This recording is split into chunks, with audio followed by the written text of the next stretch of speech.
Samantala, tumagal lang ng 20 segundo ang ginawang panloloob ng mga armadong lalaki sa tindahan ng alahas sa SM Mall of Asia.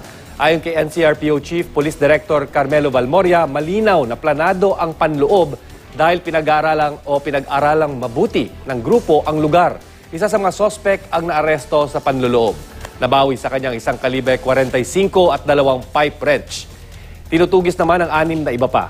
Lumalabas sa investigasyon ng pulisya na nakapagpalit umano ng mga damit ang sospek at humalo sa nooy nagkakagulong mga tao. Isang empleyado ang nasugatan matapos madamay sa engkwentro sa pagitan ng mga pulis at ng mga sospek.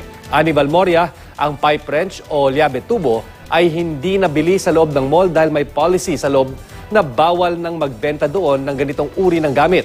May price tag pa raw ang mga na-recover na pipe wrench na na-recover mula sa mga sospek.